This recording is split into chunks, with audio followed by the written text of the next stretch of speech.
लोभ में पड़ गया वो कभी भक्ति में सफल नहीं हो सकता। लोभ ने क्या क्या नहीं कराया, धन के चाह ने क्या क्या नहीं कराया। धन के चाह ने भाइयों भाइयों में बंटवारा कराया। धन के लोभ ने तो पिता और पुत्र को एक दूसरे का दुश्मन बनाया। धन के लोभ में लोग दूसरे को मार देते हैं। धन के लोभ में शिष्य गुरु को मार देते हैं कि हमें गद्दी मिल जाए। धन के लोभ में क्या क्या अनर्थ संसार में नहीं हुए। बड़े से बड़ा अनर्थ हुआ केवल धन के पीछे। तो भैया धन कोई बुरा नहीं है, लेकिन जीवन में उतना ही चाहिए जितने में कि हमारा निर्वाह हो जाए। संत कहते हैं कितना चाहिए, साईं इतना दीजिए जामे कुटुंब समाए, मैं भी भूखा ना रहूं साधु ना भूखा जाए।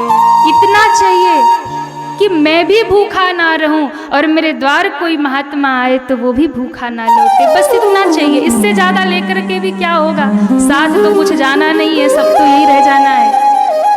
फिर इससे ज्यादा क्या करोगे लेकर के। और इससे ज्यादा लोगे तो वही सांप सीढ़ी वाला खेल हो जाएगा, 99 से 2 नंबर पे आ जाओगे।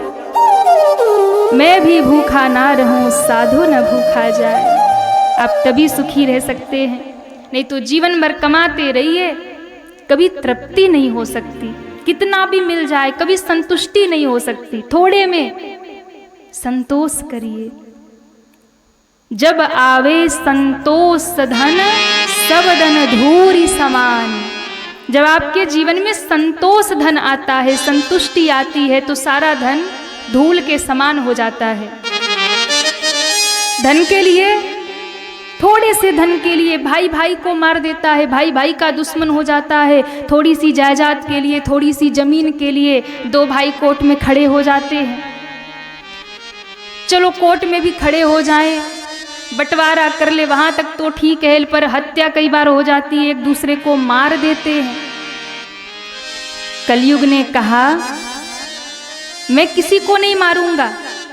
इस कलयुग में लोभ सबको मारेगा, एक दूसरे के लोग दुश्मन बन जाएंगे, भाई भाई में बंटवारा हो जाएगा। बंटवारा तो ठीक है, चलो एक साथ नहीं बनती, अलग रह लो, तुम अपना कर लो हम अपना कर ले।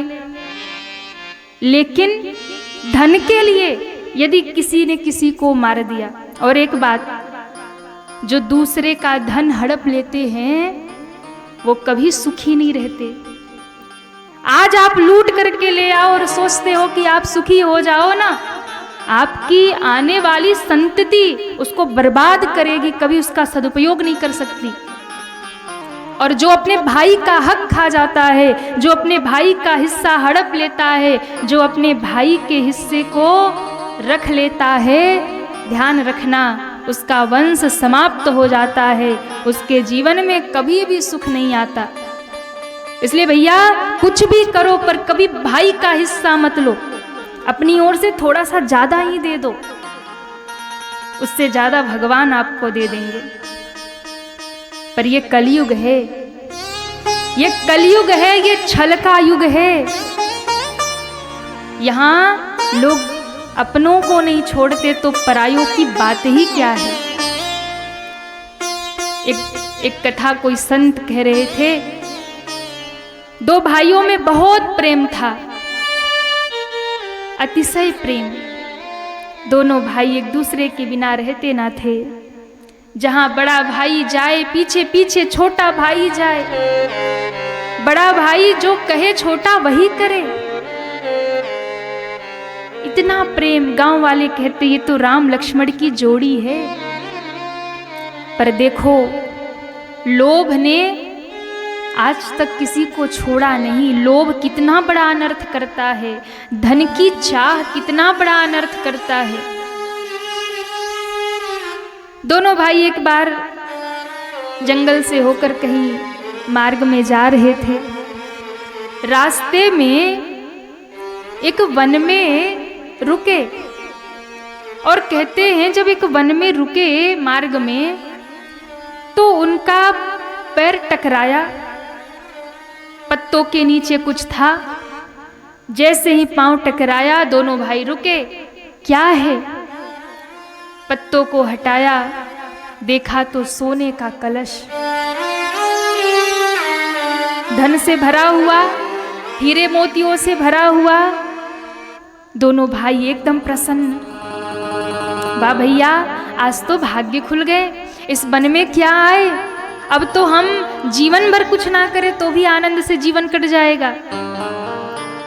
अब दोनों भाई इतने खुश हुए, दोनों भाई बैठकर विचार करने लगे। बड़े भाई ने कहा, छोटे, हम अगर दिन में इसे लेकर जाएंगे तो गांव वाले देख लेंगे, गांव वाले देखेंगे तो हल्ला करेंगे, हल्ला करेंगे तो बात राजा तक पहुंचेगी, तो सारा धन राजकोष में जमा करना पड़ेगा। सो हम दोनों यही रुकते हैं, संध्या होने का इंतजार करते हैं, जैसे ही रात होगी चुपचाप घर पहुंच जाएंगे। छोटे ने कहा ठीक है। दोपहर हुई, शाम होने को हुई, पर अब भूख लग गई थी। छोटे भाई ने कहा, भैया कब तक इंतजार करेंगे, आप यही धन की रखवाली करो, हम घर जाते हैं, भोजन लेकर आते हैं, भोजन करके फिर आराम से हम लोग चलेंगे। छोटा भाई गया। अब बड़े भाई को छोड़ करके छोटा भाई जब गया तो छोटा भाई जब भोजन लेकर के आ रहा था तो इसके मन में लोभ आ गया, पाप ने पकड़ लिया। छोटा भाई सोचता है, अगर मैं बड़े भाई को मार दूं तो सारा धन मेरा हो जाएगा, सारा धन मेरा हो जाएगा। क्यों? क्योंकि अभी तो बड़े भाई जब जाएंगे तो सारा धन वही रख लेंगे, मुझे तो अभी देंगे नहीं, और आगे जब तक मेरा परिवार होगा तब तक तो ये धन आधा हड़प ही जाएंगे। धन की ठोकर तो मुझे पहले लगी थी, देखा इन्होंने था, तो पहला अधिकार तो मेरा हुआ। तो छोटे भाई ने क्या किया, खुद भोजन कर लिया और बचे हुए भोजन में विष मिला दिया। और इधर बड़ा भाई बैठे बैठे सोच रहा है कि अगर मैं छोटे को रास्ते से हटा दूं तो सारा धन मेरा हो जाएगा, मेरे तो पत्नी भी है, बच्चे भी है, इसका तो अभी कोई घर परिवार है नहीं, शादी ब्याह हुआ नहीं, कोई है नहीं, और फिर इसका विवाह होगा तो ये आधा हिस्सा मांगेगा, फिर मुझे आधा देना पड़ेगा, ऐसे तो सारा मेरे बच्चों का हो जाएगा। ये सोच करके बड़े भाई ने उसी पत्ते में धन को छुपाया और बाजार से जाकर के एक धारदार हथियार ले आया। बोले आज छोटे को यही समाप्त कर दूंगा जंगल में। जैसे ही भाई आया और कहा भैया भोजन कर लो, भाई तो कसाई बनकर बैठा था, छोटे भाई की गर्दन उतार दी, छोटे भाई को मार दिया, एक गड्ढा बनाया और उसके शव को वही डाल दिया। ये सब करते करते बहुत विलंब हो गया, जोर की भूख लगी, इसको लगा अब भोजन कर लेता हूँ और धन लेकर आनंद से घर चला जाऊंगा, किसी को पता नहीं होगा, कह दूंगा छोटा भाई कहीं लापता हो गया, कहीं चला गया होगा, कहीं खो गया होगा, जंगल में कोई शेर खा गया होगा, हमें नहीं खबर कहाँ गया। ये सोच करके बड़े ने भी भोजन किया और जो भोजन किया उस भोजन में मिला था विष, वही गिर के समाप्त हो गया। अब आप बताइए कि साथ में क्या गया? ना तो छोटा भाई बचा, ना बड़ा भाई बचा, धन वही का वही पड़ा रह गया और दोनों ही दुनिया से चले गए। किसके काम आया धन?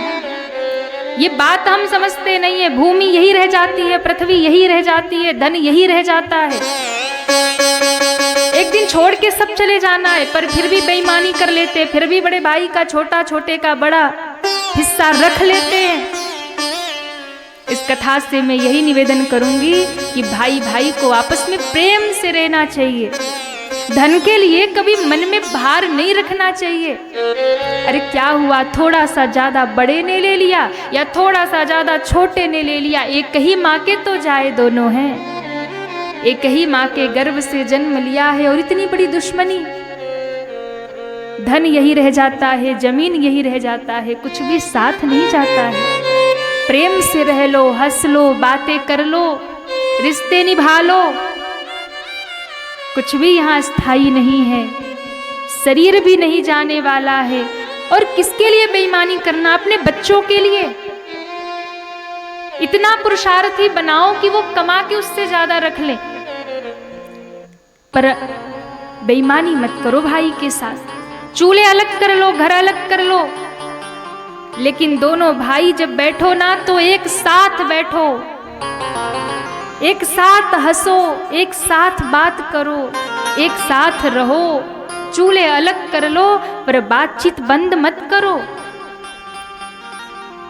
घर में चाहे कितनी भी उलझन हो, घर में चाहे कितनी भी समस्या हो, भाई भाई में चाहे घर में बात ना होती हो, पर समाज में जब दो भाई निकले ना तो प्रेम से हंस के ही बात करे, एक दूसरे के कंधे पे हाथ रख के ही चले, एक साथ बैठ के ही चाय पानी पिए, तब समाज में आपको कोई तोड़ नहीं सकता। समाज में कोई आपका फायदा नहीं उठा सकता।